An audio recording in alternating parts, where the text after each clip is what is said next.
Alkisah di sebuah lautan lepas, ada sebuah kapal kecil yang mana di kapal itu diisi oleh satu keluarga yang sedang berkeliling dunia. Saat itu, kedua anak mereka sedang terkagum-kagum karena melihat kapal besar dan mewah yang sedang melintas di depan mereka. Anak-anak itu lalu mulai membandingkan kapal kecil mereka dengan kapal besar itu. Tapi sang ayah dan ibunya lalu mengatakan bahwa harta dan kekuatan sebesar apapun tak akan pernah bisa membuat manusia puas. Sang ayah kemudian menyuruh mereka berdua untuk duduk, dan dia pun lalu menceritakan sebuah kisah dongeng dari negeri Arab yang akan mengubah cara pandang mereka tentang harta dan kekayaan yang sesungguhnya. Dan setelah itu, kisah pun dimulai. Di sebuah negeri Arab yang bernama Agrabah, ada seorang pemuda yang hidup sebatang kara karena kedua orang tuanya telah meninggal dunia sejak ia kecil. Kini ia hanya hidup berdua dengan seekor monyet yang sangat pandai dalam nyopet. Oke, Aladin ini terkenal akan keahliannya dalam mencuri. Setiap orang yang berjalan berpapasan dengannya pasti ada aja barangnya yang hilang. Saking terkenalnya, semua orang di negeri itu sampai tahu siapa dia, dan dia pun dijulukin dengan sebutan tikus jalanan. Suatu ketika, ada seorang gadis yang sedang berjalan-jalan di tengah pasar. Gadis itu lalu melihat ada anak-anak yang sedang kelaparan dan meminta makan, namun tak ada satupun orang yang peduli. Ia lalu mengambil roti dan langsung memberikannya pada kedua anak itu. Nah, karena hal tersebut, si pedagang pun langsung marah dan meminta wanita itu untuk membayar roti tadi, tapi wanita itu nggak megang uang sama sekali. Aladin yang mendengar keributan itu pun datang dan mengatakan pada wanita itu untuk memberikan gelangnya sebagai bayaran roti tadi, tapi wanita itu menolak karena gelang itu adalah gelang yang sangat berharga baginya. Tapi di situasi yang sudah terpojok, Aladin pun berkata bahwa "Trust me." Yap, saat mereka berjalan pergi itu, Aladin pun langsung menunjukkan gelang wanita tadi yang ternyata udah diambil lagi sama dia. Namun pedagang tadi sadar dan langsung meneriaki maling sampai para petugas keamanan mengejar mereka. Singkat cerita, mereka berdua akhirnya lolos dan sampai di rumahnya si Aladin. Di sana, mereka berdua kemudian saling berkenalan dan bercerita tentang kehidupannya masing-masing. Yang mana Aladin menceritakan kisah masa lalunya yang kelam. Namun ada sebuah kebohongan. Wanita itu berkata bahwa namanya adalah Dahlia. Dan dia adalah pelayan istana yang melayani putri raja. Padahal nama aslinya adalah Santoso. Maksud saya Yasmin. Dan dialah sang putri raja itu sendiri. Hal itu ia lakukan agar dia gak ketahuan karena sebenarnya seorang putri raja gak boleh keluar dari istana. Perbincangan itu terasa sangat spesial bagi mereka karena sang putri baru pertama kali merasa asik dan nyaman ngobrol dengan seorang pria yang selama ini ia tak pernah rasakan saat ngobrol dengan para pangeran-pangeran yang dijodohkan dengannya. Tapi pembicaraan mereka harus berakhir dan Yasmin harus pulang karena lagi ada rombongan pangeran dari negeri lain yang datang buat ngelamar dia. Saat Yasmin ingin berpisah dengan Aladin, ia meminta gelangnya yang tadi diambil Aladin. Tapi pas si Aladin memeriksa sakunya, gelang si Yasmin itu hilang. Di situ Yasmin akhirnya salah paham dan berkata bahwa dia menyesal udah percaya sama Aladin. Karena bagaimanapun juga Aladin tetaplah seorang pencuri jalanan. Oke, sekarang kita kenalan dulu sama orang-orang di istana ini. Di situ ada sang sultan yaitu ayahnya Yasmin, ada Dahlia yaitu pelayannya si Yasmin, raja yaitu si kucing oren peliharaannya Yasmin, pemimpin pasukan kerajaan yang bernama Hakim, penasihat kerajaan yang bernama Jafar, dan tentu aja si tuan putri, yaitu si Yasmin sendiri. Di acara itu seperti biasa, Yasmin kelihatan gak tertarik sama sekali setiap ada pangeran-pangeran dari negeri lain yang dijodohin sama dia. Kemudian Jafar yang sedang di ruangan bersama dengan Sultan, di situ kelihatan Jafar lagi mempengaruhi sang Sultan dengan tongkat sihirnya agar ia mau menuruti semua perkataannya. Jafar ini sangat berambisi untuk memperluas wilayah kerajaan dan berencana menyerang kerajaan-kerajaan lain. Sedangkan Yasmin justru sebaliknya. Dia ingin agar semua bisa hidup damai dan saling berdampingan. Yasmin juga berkata kalau dialah yang akan menggantikan sebagai sultan bila ayahnya ingin pensiun.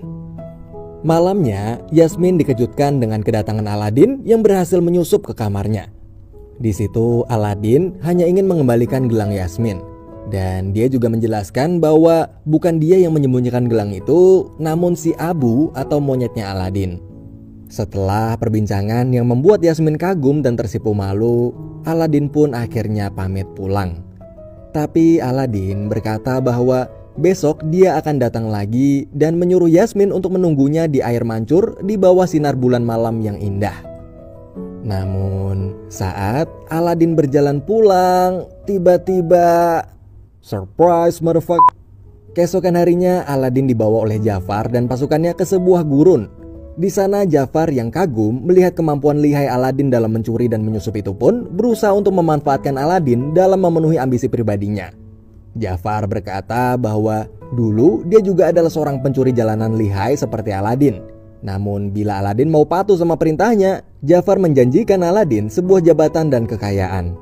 Semua itu bisa ia dapatkan bila Aladin berhasil mendapatkan lampu ajaib yang letaknya berada di dalam gua. Malam harinya, Yasmin di situ masih terus menunggu Aladin. Namun Aladin tak kunjung datang. Di depan gua, sebelum masuk, Jafar berpesan pada Aladin, di dalam gua itu akan ada banyak sekali perhiasan dan berlian. Namun jangan pernah sekalipun tergiur untuk mengambilnya. Tetaplah fokus pada lampu ajaibnya aja. Setelah itu Aladin dan Abu pun masuk ke dalam gua tersebut. Dan bener aja, pas mereka di dalam banyak banget berlian dan perhiasan yang bergeletakan di sana sampai si Aladin dan Abu berkali-kali nyaris tergiur buat ngambil.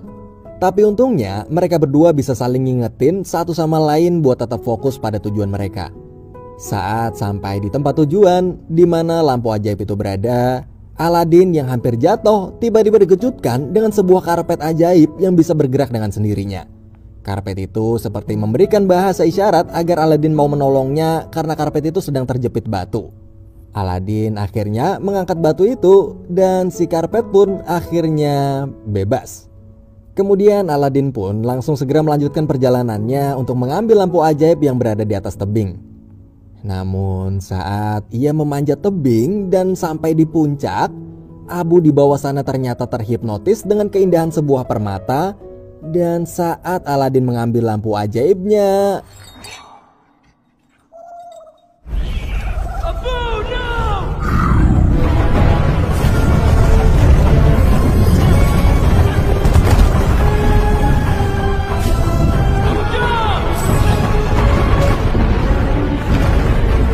untungnya mereka berdua berhasil selamat berkat bantuan si karpet ajaib.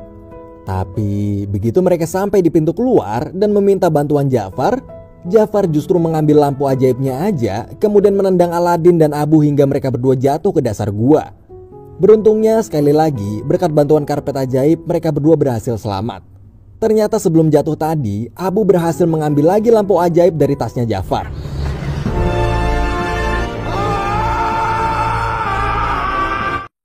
Aladin yang terjebak di dalam gua itu pun bertanya pada si karpet bagaimana cara untuk keluar. Si karpet pun memberikan isyarat agar Aladin menggunakan lampu ajaib di tangannya. Akhirnya Aladin menggosok lampu itu, lalu Oh great one who summons me. Excuse me, boy, where's your boss? Help me out here, where's your boss? You! I am not a... It's just... right, but that's not quite... Well, Alibaba, he had them. Jin itu berkata bahwa ia akan mengabulkan 3 permintaan Aladin. Tak peduli apapun itu pasti ia kabulkan. Minta harta, minta tahta, wanita atau apapun pasti bisa terwujud asalkan bukan mengubah hati seseorang. Namun Aladin di situ malah bingung dan gak tahu mau minta apa. Dia gak tahu apa yang sebenarnya hatinya inginkan di dunia ini. Mendengar itu si Jin pun kaget karena ia sudah ribuan tahun berada di lampu tersebut dan sudah berkali-kali ngabulin keinginan orang-orang yang rakus harta, tahta dan lain sebagainya. Tapi baru kali ini si Jin nemuin orang yang gak tertarik sama harta dan tahta atau jabatan. Si Jin akhirnya menceritakan siapa dirinya pada Aladin. Ia berkata bahwa dia adalah makhluk terkuat di bumi ini. Tak ada satupun yang bisa menandingi kekuatannya. Tapi ada satu konsekuensi apabila seorang makhluk memiliki kekuatan yang maha dahsyat. Konsekuensinya itu adalah ia akan diambil kebebasannya. Sehingga ia tak bisa menggunakan kekuatannya dengan sembarangan. Makanya kedua tangan si Jin dipasangi gelang yang bernama Gelang Sulaiman. yang mana akhirnya ia hanya bisa menggunakan kekuatannya bila ada perintah dari tuannya. Si Jin juga menjelaskan bahwa dia memanglah yang maha kuat, tapi dia bukan yang maha tahu. Si Jin bilang kalau pengetahuannya dibatasi, sehingga kalau dia ingin tahu, maka dia harus belajar sendiri. Singkat cerita, akhirnya si Jin membawa mereka berdua keluar dari gua itu. Di sana, Aladin yang masih bingung tentang apa yang hatinya inginkan, justru bertanya balik pada si Jin apa yang hatinya Jin inginkan. Si Jin pun di situ menjawab bahwa yang paling ia inginkan dari lubuk hatinya yang paling dalam adalah sebuah kebebasan. Dia berharap suatu saat nanti, entah itu ribuan tahun lagi atau bahkan mungkin ratusan ribu tahun lagi, akan ada seorang manusia yang akan membebaskan dirinya. Setelah lama mereka berbincang, akhirnya Aladin teringat dengan Putri Yasmin. Dia berkata kalau Putri Yasmin hanya boleh menikah dengan seorang pangeran dan tak boleh dengan rakyat jalanan sepertinya. Ia pun meminta si Jin untuk menjadikannya pangeran. Dan dengan sekejap abrakadabra, Aladin akhirnya berubah menjadi seorang pangeran. Si Abu diubah menjadi gajah, dan si Jin pun membuat negeri palsu di dalam peta, lalu menamainya dengan nama Negeri Babua. Nama Aladin pun mulai sekarang berubah menjadi Pangeran Ali dari Negeri Babua, atau bisa dipanggil sebagai Ali Baba. Akhirnya Pangeran Ali pergi ke negeri Agrabah, tempat Yasmin berada, lengkap bersama para rombongan dan harta benda hasil sihirnya si Jin. Sesampainya di kerajaan Agrabah, Jin yang sudah merubah Ali dan menyusun rencana itu pun datang dengan pengawalan layaknya seperti pangeran-pangeran pada umumnya. Para pengawal yang menari ditemani lagu yang dinyanyikan oleh Jin mampu membuat putri dan seluruh kerajaan terpesona. Akhirnya setelah sampai ke dalam istana, karena sihir Jin itu, seisi istana bahkan Putri Yasmin pun tak sadar bahwa Pangeran Ali itu adalah Aladin. Tetapi Aladin yang baru merasakan berbicara langsung di depan putri dan raja pun merasa sangat gugup. Saking gugupnya dia gak sengaja ngeluarin kata-kata yang nyinggung Putri Yasmin. Hingga sang putri pun langsung berbalik dan pergi meninggalkannya. Tapi pada akhirnya sang sultan mengundang Aladin untuk datang ke pesta perayaan untuk menyambut musim panen nanti malam. Malam hari pun tiba. Aladin yang sedang berjalan menuju pesta tiba-tiba dipanggil sama si Jafar. Mereka berdua pun akhirnya bicara empat mata. Di situ Jafar mulai menyihir Aladin dengan tongkatnya agar Aladin terpengaruh dan mau menuruti perintah Jafar. Beruntungnya si Jin yang saat itu tahu bahwa ada aura sihir di tongkat tersebut langsung segera menarik Aladin. Lalu Aladin dan Jin pun masuk ke dalam pesta. Singkat cerita, di pesta tersebut Aladin mencoba meminta maaf pada Putri Yasmin. Tapi bukannya membalas, sang putri justru mengajak Aladin untuk menari dan menikmati pesta malam itu. Dan akhirnya Aladin dengan bantuan sihir Jin itu pun menari bersama sang putri dan warga di sana hingga pesta berakhir. Beberapa waktu kemudian di kamarnya, mereka menyusun rencana agar Aladin bisa ngobrol lama dengan sang putri. Akhirnya Jin pergi mendatangi kamar sang putri sendirian. Di saat Dahlia membuka pintu, Jin langsung memberikan bunga dan mengajak Dahlia pergi jalan-jalan santuy di tengah malam. Saat sang putri sedang sendiri di kamarnya, Aladin pun datang. Sang putri di situ kaget bagaimana caranya Aladin bisa masuk padahal banyak banget penjaga yang mengawasi di sekitar kamar. Namun di tengah perbincangan mereka, Aladin kemudian menawarkan Putri Yasmin untuk pergi dari kamarnya dan berjalan-jalan menikmati dunia luar menggunakan sebuah karpet ajaib. Awalnya si putri itu kaget karena karpet ajaib yang dia kira hanyalah sebuah dongeng ternyata beneran ada. Putri Yasmin pun lalu mulai menaiki karpet tersebut. Dan mereka langsung terbang tinggi melihat dunia luar yang sangat jauh dari istana. Hati sang putri sangat bahagia karena semasa hidupnya ia sama sekali gak pernah diperbolehkan untuk keluar istana. Di sana sang putri menikmati indahnya malam dan melihat pemandangan yang tak pernah ia lihat sebelumnya. Singkat cerita, setelah selesai berkeliling, mereka akhirnya berbincang sambil memandangi kerumunan orang yang sedang berpesta di bawah. Di situ Putri Yasmin sekilas merasa seperti kenal dengan Pangeran Ali. lalu memancingnya dengan sebuah pertanyaan tentang seekor monyet yang bernama Abu. Ali pun keceplosan hingga akhirnya kedoknya terbongkar. Karena seingat Yasmin, hanya Aladin lah yang tahu siapa monyet bernama Abu itu. Tapi bukannya jujur, Aladin malah berbohong dan mengaku bahwa dirinya dulu cuman lagi menyamar sebagai pencuri jalanan aja. Dia yang asli sebenarnya memanglah seorang pangeran.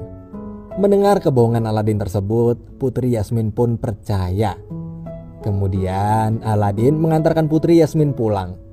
Namun sebelum mereka berdua berpisah, Aladin pun mencium Putri Yasmin itu dengan sangat lembut, hingga membuat hati sang putri benar-benar bahagia.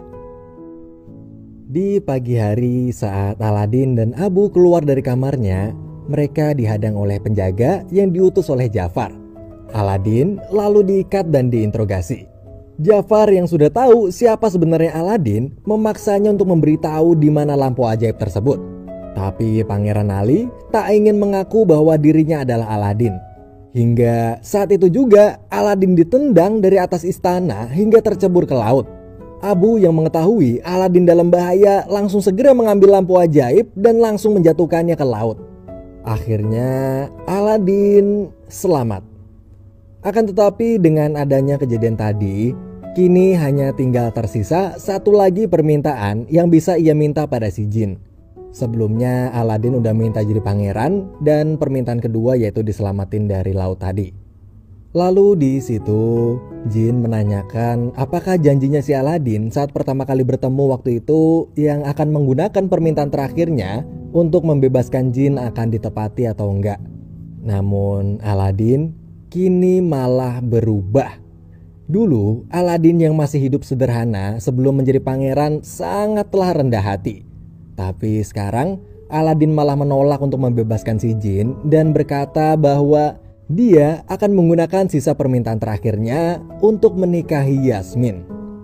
Mendengar itu, jin pun merasa sangat sedih dan kecewa. Karena ternyata Aladin sama aja seperti para tuan-tuannya sebelumnya yang haus akan keinginan duniawi. Beberapa waktu kemudian, di dalam istana, Jafar yang sedang berkumpul dengan Sultan dan Yasmin pun memfitnah Aladin dan berkata kalau kerajaan Aladin akan menyerang kerajaan sekutunya. Tapi tiba-tiba Aladin datang dan membongkar semua kebusukan Jafar. Sultan di situ merasa sangat kecewa pada Jafar, namun Jafar mulai menggunakan sihirnya lagi pada sang sultan. Melihat itu, Aladin yang tahu kalau tongkat Jafar adalah tongkat sihir pun langsung merampasnya dan akhirnya sang sultan sadar lalu langsung memerintahkan panglima yang bernama Hakim untuk menangkap Jafar. Tapi sayangnya saat Jafar dibawa ke ruang penjara, burungnya si Jafar berhasil mencuri kunci penjara tersebut. Di dalam istana, Sultan merestui hubungan Pangeran Ali dan Yasmin lalu menyuruh mereka untuk segera menikah. Sebenarnya Aladin ingin jujur bahwa selama ini dia telah berbohong tentang Pangeran Ali. Tapi akhirnya nggak jadi. Aladin yang kebingungan karena terjebak oleh kebohongannya sendiri itu pun akhirnya meninggalkan istana dan pergi ke rumahnya.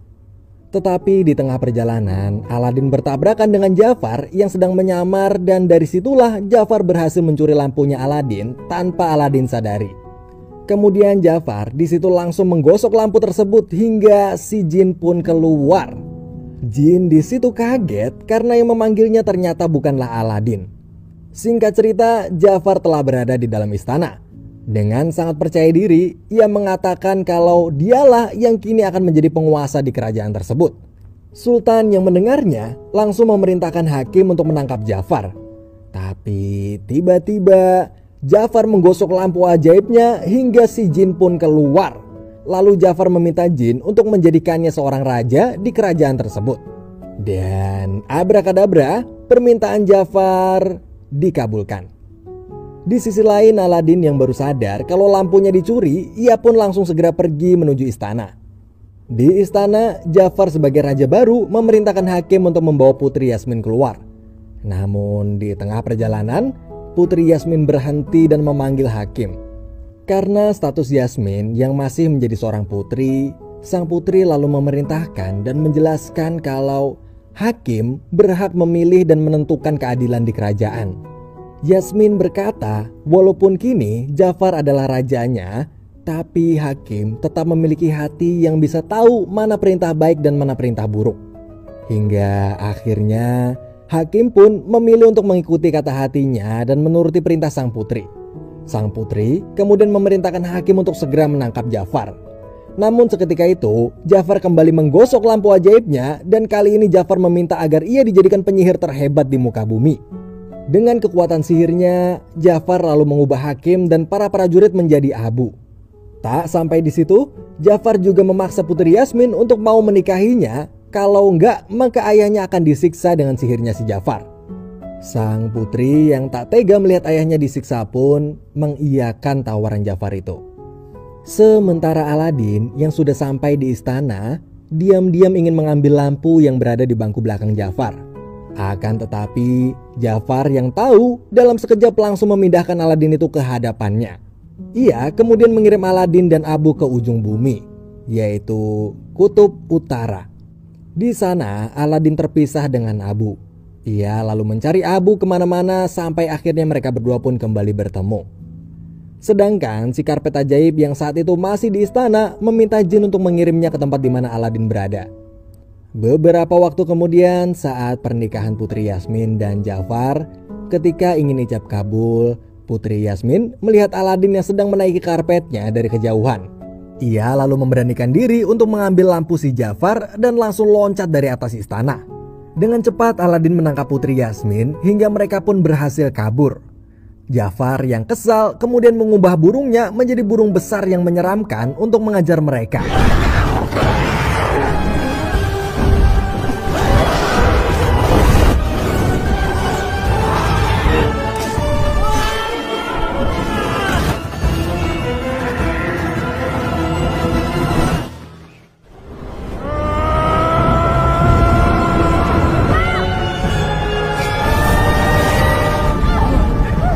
Sayangnya lampu tersebut berhasil direbut lagi sama si Jafar. Jafar lalu menyihir Sultan, Dahlia dan Putri Yasmin agar tak bisa memberontak lagi. Di situ Aladin berusaha menatap jin dan meminta pertolongan, akan tetapi si jin tak bisa berbuat apa-apa. Ia hanyalah jin yang cuman bisa menuruti perintah tuannya yang memanggilnya keluar dari lampu. Namun Aladin gak kehabisan akal. Ia lalu mengatakan pada Jafar bahwa kekuatan Jafar yang dimiliki saat ini itu adalah pemberian dari jin. Bagaimanapun juga, jinlah makhluk terkuat di bumi ini. Dan Jafar hanyalah makhluk terkuat kedua aja setelah jin. Aladin juga meledeknya dengan mengatakan bahwa Jafar tak akan bisa berbuat apa-apa tanpa bantuan jin. Mendengar itu, Jafar yang murka dan tak terima dengan perkataan Aladin pun kemudian memerintahkan jin untuk mengabulkan permintaan terakhirnya, yaitu menjadikannya makhluk terkuat di muka bumi ini, bahkan melebihi kekuatan jin. Jafar yang gila akan kekuasaan itu pun gak sadar bahwa ucapannya itu telah membawanya termakan jebakan si Aladin. Dan saat permohonannya dikabulkan, lalu saat Jafar ingin menghancurkan seluruh kota, akan tetapi ada konsekuensi bila menjadi makhluk terkuat di bumi. Konsekuensi itu adalah Jafar diambil kebebasannya. Kedua tangan Jafar pun langsung terbelenggu hingga ia tak bisa menggunakan kekuatannya bila tak memiliki seorang tuan. Akhirnya Jafar tersedot dan terkurung di dalam lampu bersama dengan burungnya untuk selama-lamanya.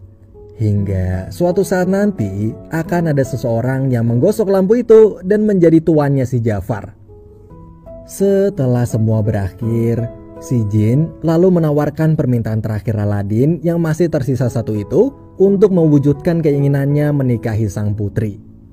Namun Aladin yang kini telah menganggap bahwa jin adalah sahabat yang selalu ada membantunya pun, akhirnya ia merelakan keinginan untuk menikahi sang putri. Dan dia lalu mengucapkan permintaan terakhirnya, yaitu membebaskan sang jin. What?